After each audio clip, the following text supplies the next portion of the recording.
Hello everyone, আসসালামু আলাইকুম। সবাই কেমন আছেন? তো অনেকে বলতেছে আপনার আচারের রেসিপিটা দেখান। আসলে আচারের কি রেসিপি দেখাবো? সিম্পল, এটা আচার হচ্ছে সবাই পারে বানাতে, বাট আমার আম্মু যখন ছোটোবেলায় আচার বানাইতো অনেক ভালো লাগতো দেখতে, আর আমি বেশি চুরি করে করে খেয়ে ফেলতাম ওইখান থেকে আচার। তো তাদের জন্য আজকে আমার এই ছোট্ট ভিডিওটা। তো চলেন, ফার্স্ট হচ্ছে আমি তেলটা গরম করে আমটা ঢেলে দেই, তারপর হচ্ছে পরিমাণ মতো রসুন দেই। রসুন দেওয়ার পরে আরও একটু হওয়ার জন্য অপেক্ষা করি, তারপরে পরিমাণ মতো চিনি দিয়ে দিই। আমার আবার বেশি মিষ্টিও না, বেশি টকও না, বেশি ঝালও না, সব কিছু মিডিয়ামে থাকে, ওইরকমই আমি পছন্দ করি। আপনাদের স্বাদ অনুযায়ী আপনারা করে নেবেন। কোনো জায়গায় যদি আমার ভুল হয় সরি, সবাই ক্ষমা দৃষ্টিতে দেখবেন। এর বাকি হচ্ছে আমি শুকনো মরিচ দিয়েছি, ওটাকে টেলে মানে হাত দিয়ে মলে তারপরে দিয়েছি। তারপর একটু করে লবণ দিয়েছি। তারপর এটা আমার সিক্রেট একটা মশলা, আমি নিজের হাতে বানাই। কারা কারা এই মশলাটা বানাতে চাও আমাকে কমেন্টে জানান, তো আমি তাদের জন্য ভিডিও দেওয়ার চেষ্টা করব। তো যাই হোক, এটা দেওয়ার পরে আমি খুব ভালো করে নেড়ে ছেড়ে অপেক্ষা করি। তারপর এটা পাঁচফোড়ন আর কি, এটা তো সবাই জানে। তো এটা দিয়ে একটু একটু দিয়ে আমি লাড়তেছি, কারণ আমি চাইতেছি আমগুলো যেতে ভেঙে না যায়।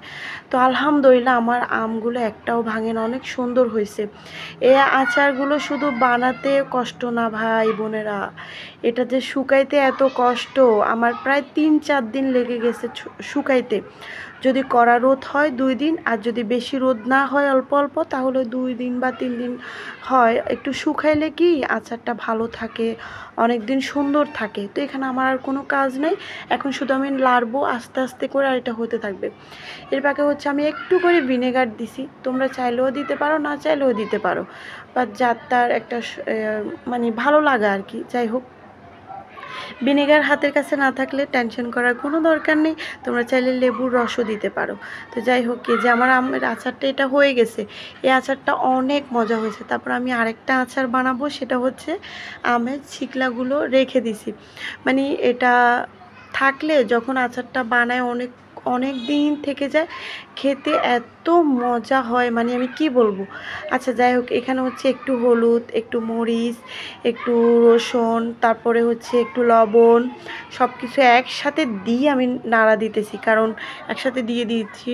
রাত অনেক হয়ে গেছে, তো সরি, অনেক জায়গায় আমার ভুলও হতে পারে, প্লিজ তোমরা সবাই ক্ষমা দৃষ্টিতে দেখবা। তো যাই হোক, তারপরে আমি গরম মশলা, তারপর পাঁচফোড়ন, এগুলো দিয়ে খুব ভালো করে নেড়ে ছেড়ে একটু অপেক্ষা করব। ভিডিও কিন্তু অনেক বড়, এর ফাঁকে ফাঁকে আমি দেখতেছি হচ্ছে কি না, না হতো নিচে লেগে যাবে তার জন্য। তো যাই হোক, এই যে দেখো আমার এই আচারটাও হয়ে গেছে। তো আল্লাহ হাফেজ।